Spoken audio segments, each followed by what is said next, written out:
Restructuring corporate, जिसके अंदर हम लोगों ने क्या कवर किया हुआ है, कॉर्पोरेट रिस्ट्रक्चरिंग के अंदर we have one old company, then we have a new company. Now old company is a transferor company and the new company is the transferee company. Old company क्या कर रहा है, अपने सारे एसेट्स एंड लाइबिलिटीज किसको transfer कर रहा है, न्यू कंपनी को, और न्यू कंपनी बदले में ओल्ड कंपनी को क्या पे कर रहा है, परचेज कंसिडरेशन. और ये परचेज कंसिडरेशन फिर क्या होता है, this is getting distributed amongst the shareholders of the old company. और अगर आपने परचेज कंसिडरेशन में न्यू कंपनी अपने शेयर्स को इशू करती है तो दोज शेयर्स के वजह से वो ओल्ड कंपनी के शेयर होल्डर किसके शेयर होल्डर बन जाते हैं, न्यू कंपनी के. हमारा इस चैप्टर के अंदर काम क्या है, परचेज कंसिडरेशन कैलकुलेट करना, ओल्ड कंपनी के बुक्स को पैकअप करना और न्यू कंपनी के बुक्स में जर्नल एंट्री पास करना और उसका नया बैलेंस शीट बनाना. अब परचेज कंसिडरेशन को अगर हम कैलकुलेट करते हैं तो purchase consideration can be calculated by how many methods, 3 methods. और 3 मेथड क्या क्या, एक तो हो जाएगा अपना लंप सम, दूसरा क्या हो जाएगा नेट एसेट मेथड, और तीसरा क्या हो जाएगा net payment method. Now in case of lump sum question में आपको अमाउंट दिया हुआ रहेगा कि इतना अमाउंट है, जैसे jet acquired Sahara for 1400 crore, तो ये अपना क्या हो गया, एक लंप सम अमाउंट हो गया. Then you talk about net asset method, जिसमें हम क्या करते हैं, sundry assets minus sundry liabilities. Sir sundry assets या सन्ड्री लाइबिलिटीज सिर्फ यही दोनों, no, sundry assets taken over by the new company and sundry liabilities taken over by the new company. इसका मतलब सर अगर कोई asset or liability new company लेके नहीं जाती उसको पीसी में काउंट नहीं करना. Exactly. So if any asset or liability is not taken over by the transferee company, do not consider those assets and liability for calculating the purchase consideration under net asset method. Asset taken over अगर नया value दिया तो वो otherwise at book value. Similarly liabilities taken over at new value or the book value, and the difference of the two will become your net assets.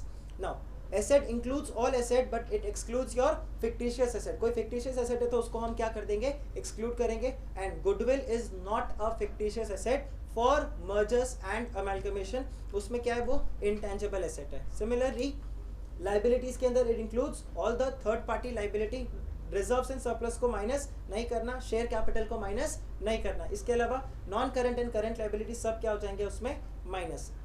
Third method जो अपना था net payment method, in that what do we have, all the payments made by the transferee company to the shareholders of transferor company, that becomes the part of PC.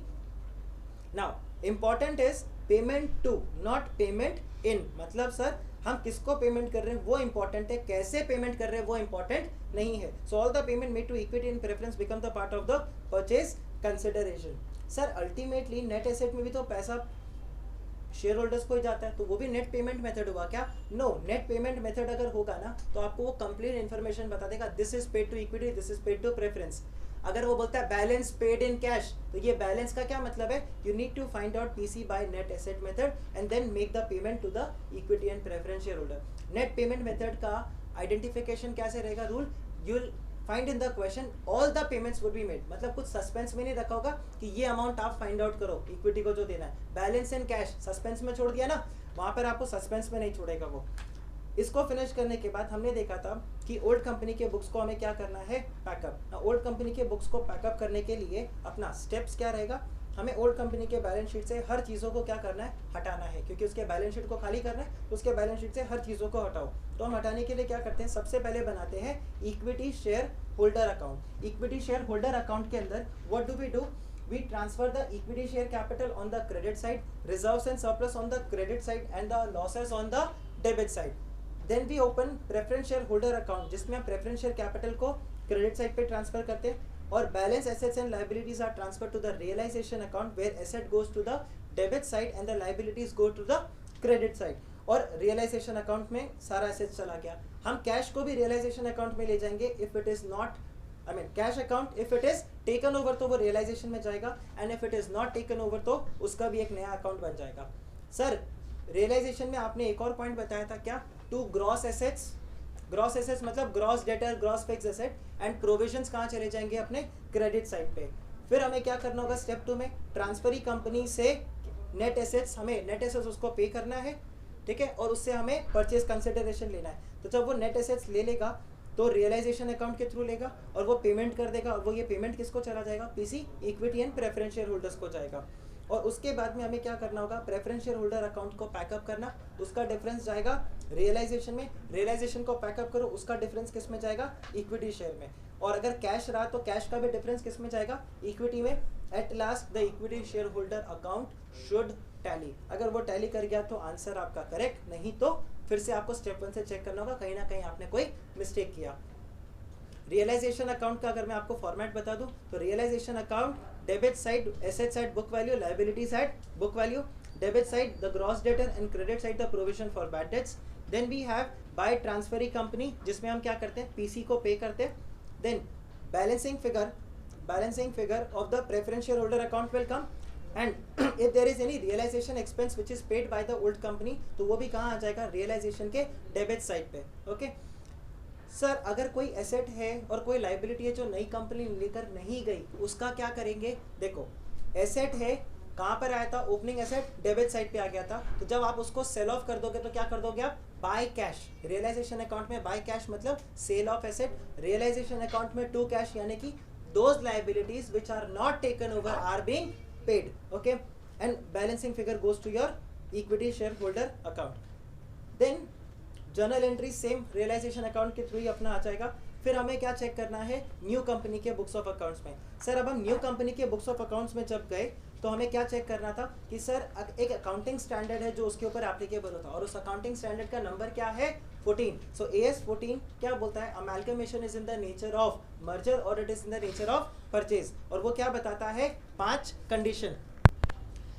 So accounting standard 14 क्या बोलता है, it gives 5 condition. First condition is that all the assets and liabilities of the transferor company should become the assets and liabilities of the transferee company.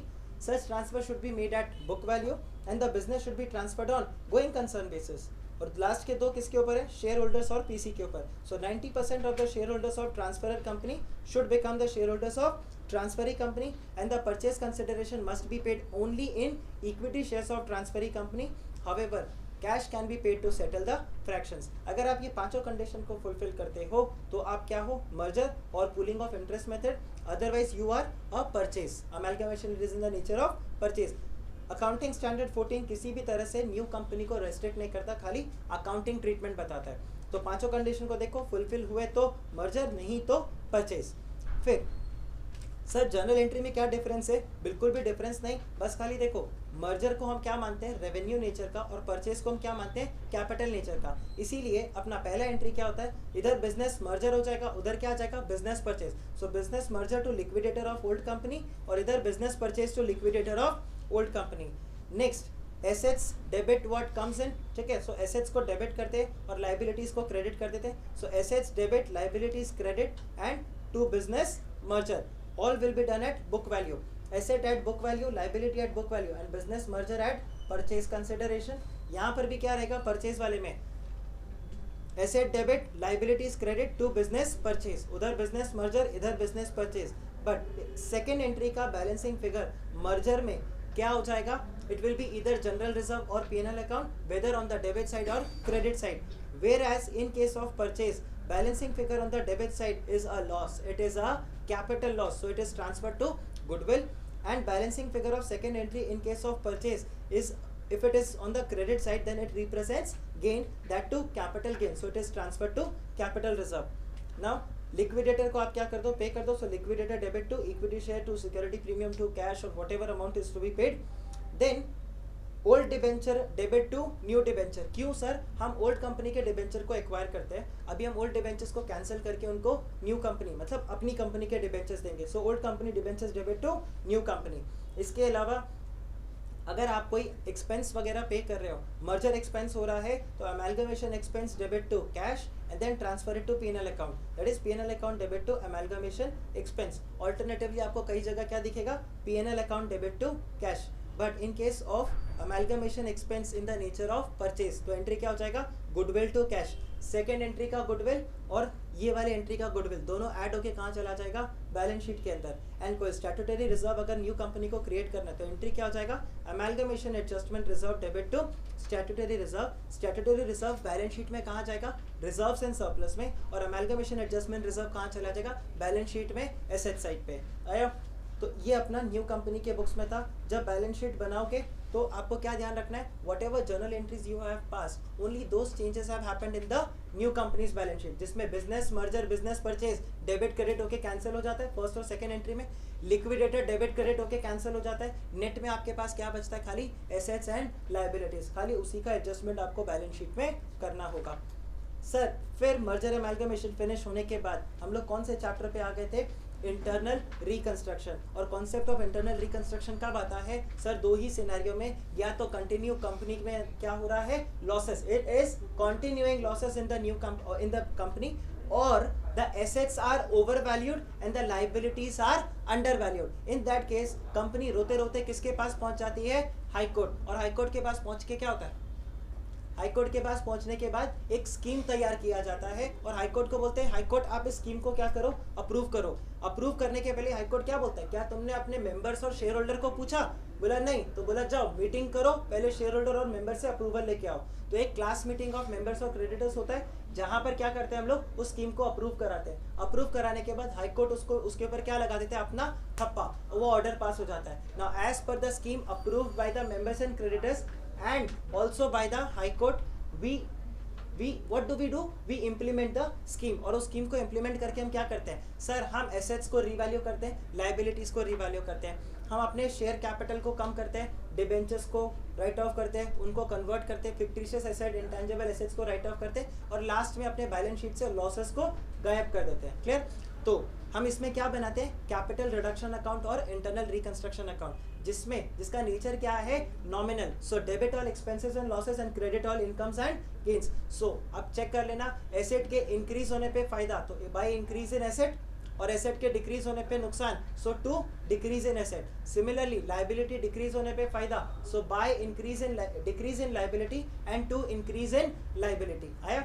Debit side पे जाएगा, then we on the debit side we cancel all the assets, that is to fictitious asset, to intangible asset, if there is any contingent liability that you have to pay, so to contingent liability, to unrecorded liability, हम इन सबको क्या कर देते हैं, पे of कर देते हैं। A recorded liability if getting paid off कोई इम्पैक्ट नहीं करता, बट अगर एक recorded liability वेव ऑफ होता है तो आपको क्या हुआ, फायदा।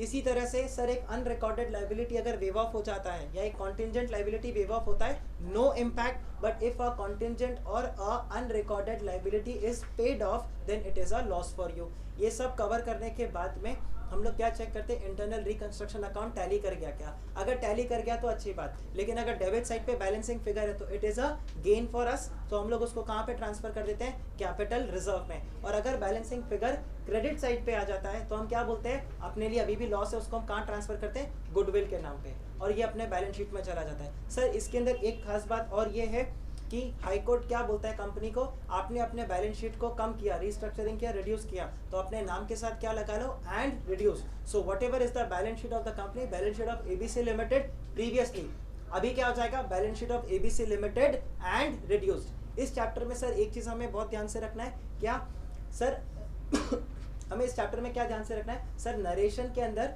जो भी अपना काम हो रहा है, being assets reduce, being assets revalued, being liabilities paid, उसके बाद में हमें ये लिखना बहुत जरूरी है, as per the scheme approved by dash high court order number dash dated dash, क्योंकि ये नरेशन का भी आपको कितना मार्क्स मिलेगा, 1 मार्क मिलेगा। आया? नहीं तो आपका मार्क्स कट हो जाएगा, half 50% of the marks would be cut if you don't write narration. और सर इस क्वेश्चन को सॉल्व करने का तरीका क्या, जिस सीक्वेंस में आपको एडजस्टमेंट्स दिया है उसी सीक्वेंस में उसको आप क्या करते जाओ, सॉल्व करते जाओ। Clear? So that's all is there in merger and amalgamation.